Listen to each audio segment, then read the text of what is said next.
Bonjour et bienvenue sur Réveil des Nations, le ministère qui marche sur deux jambes, la repentance et la sanctification. Ça fait quelque temps que je fais des vidéos maintenant, mais je m'aperçois aussi que les gens ne me connaissent pas, ne savent pas qui je suis. Le Seigneur m'a demandé de faire des témoignages. Alors c'est la première vidéo qui s'intitule « Je ne mourrai pas, je vivrai ». Mais avant ça, je me présente. Donc, je suis le pasteur Richard Schwery. Je suis né en 1957 en Suisse, dans le canton du Valais ou le département du Valais. Et la raison pour laquelle je fais cette première série de témoignages ici, « Je ne mourrai pas, je vivrai », c'est parce que ma vie a été sauvée à plusieurs reprises. Donc, quand je suis né prématurément, entre 7 et 8 mois, quelque chose comme ça. Et je pesais très peu. J'étais à 1,7 kg. Bon, peut-être un peu plus, peut-être un peu moins. Ma mère n'a plus vraiment, n'avait plus les dimensions et les poids exacts. Toujours est-il que j'ai dû passer un certain temps en couveuse. Bon, à l'époque, il y avait des couveuses. J'étais en couveuse. Donc, j'ai à peu près attrapé toutes les maladies que les nourrissons avaient. Mais il y avait quand même des inquiétudes au niveau des médecins et au niveau de mes parents. Mais Dieu a préservé ma vie et j'ai survécu à cette première expérience où je peux dire la vie a été supérieure à la mort. Je ne mourrai pas, je vivrai, comme dit Psaume 118, 17, je ne mourrai pas, je vivrai et je raconterai les œuvres de l'Éternel.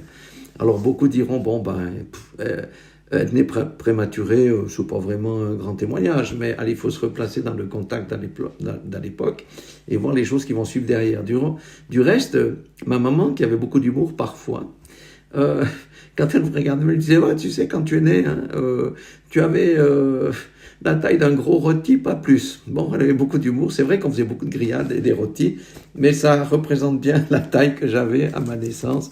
C'était pas grand-chose. Et puis, quand elle me regarde, elle me dit, mais toi, tu manges beaucoup, c'est parce que tu as tellement souffert du manque de nourriture quand tu étais bébé. Bon, enfin, voilà, un petit peu pour ajouter un peu de piment à ma naissance.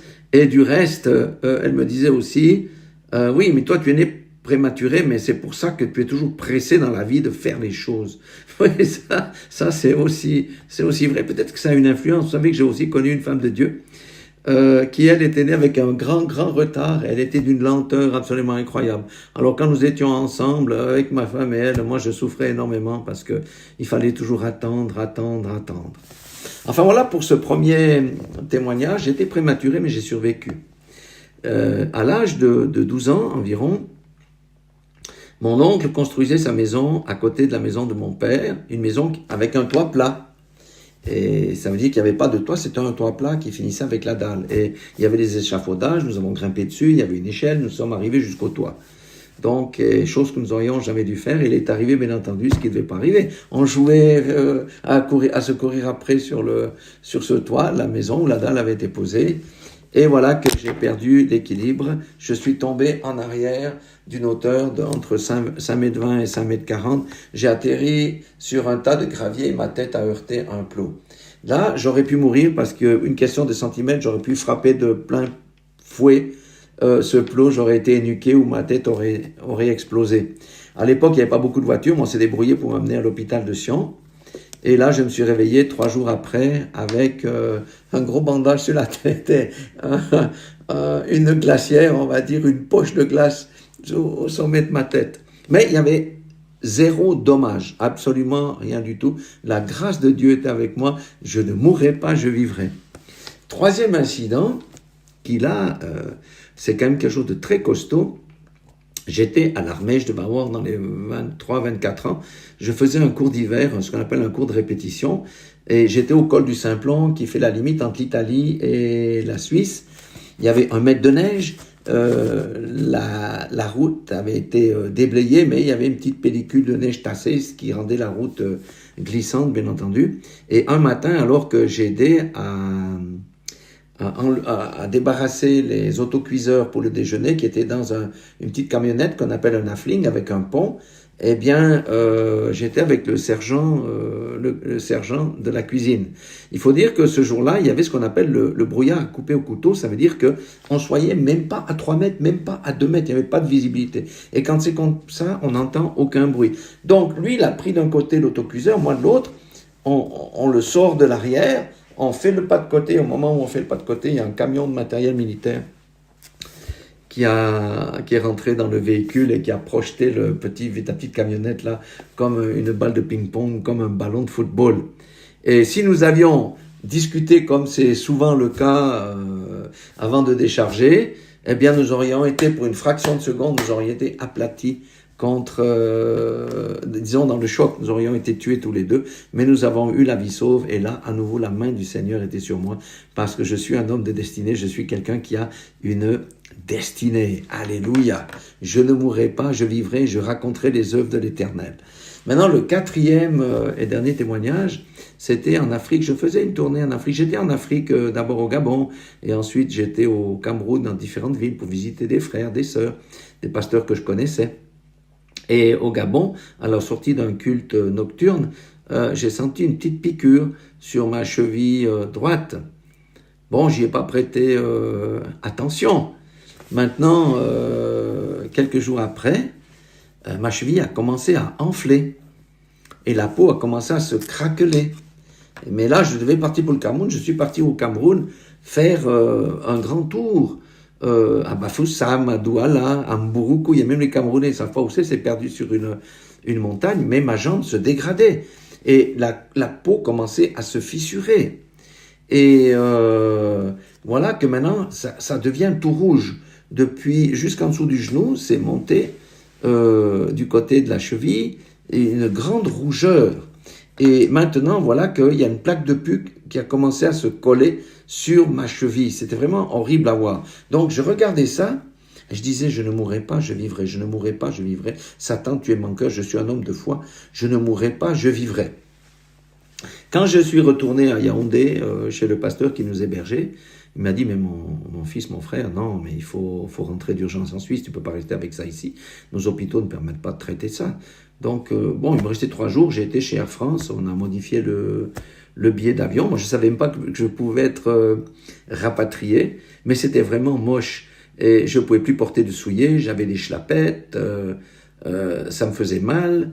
J'ai dû porter un pantalon très très bouffant, parce que je ne pouvais pas rentrer dans l'avion avec un pied à moitié pourri comme ça, qui était infecté et tout.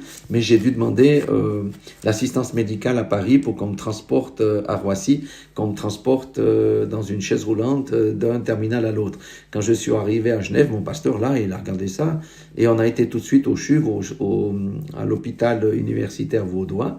Et là, ils ont une section des maladies tropicales, c'est des spécialistes. Et quand je suis arrivé là-bas, je peux vous dire que le processus d'entrée était très rapide quand ils ont vu ma jambe. J'étais tout de suite mené en chambre et un docteur est venu faire l'entrée, compléter l'entrée.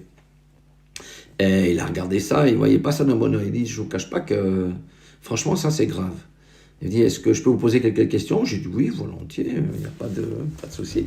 Est-ce que vous avez eu des vertiges? J'ai dit, non, je n'ai pas eu de vertige. Est-ce que vous avez eu des vomissements? Et je dis, non, absolument pas. Je n'ai pas eu de vomissements.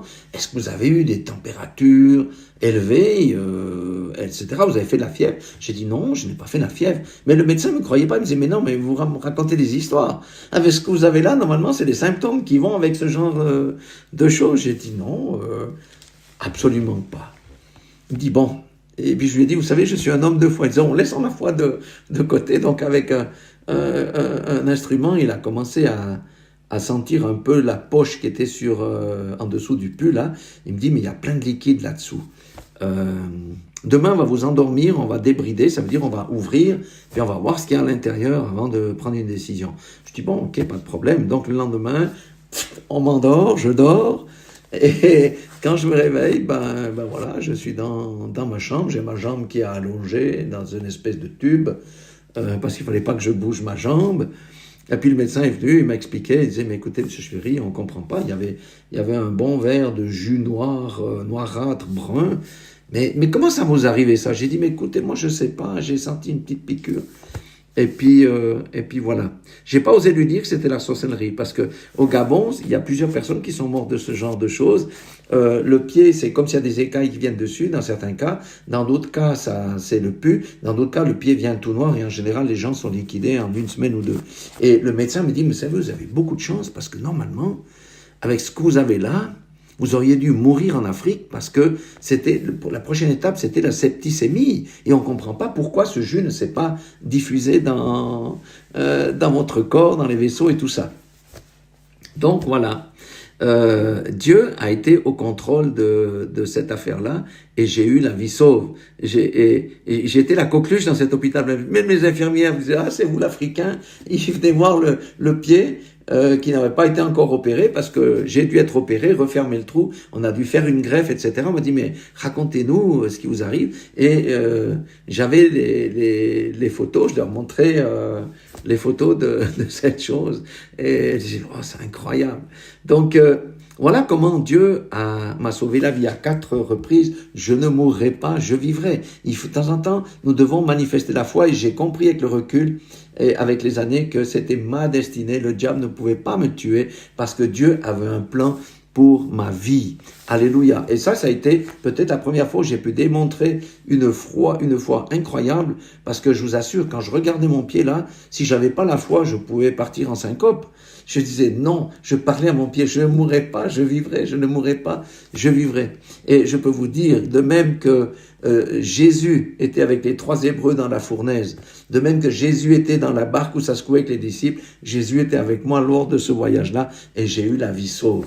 Voilà ce que je voulais partager pour ce premier témoignage. Et je dis à quelqu'un, quand tu as une destinée, le Seigneur va te préserver. Alléluia. Que le nom de l'Éternel soit béni. Je vous aime. Dieu vous aime et Dieu est le Dieu des impossibilités. Dieu est le Dieu des miracles. Et lui va suivre. Quand on a une destinée, il va nous amener dans son plan pour que ça soit parfait. Mais à cette époque-là, j'ignorais encore toutes ces choses. Soyez bénis dans le nom puissant de Jésus-Christ de Nazareth.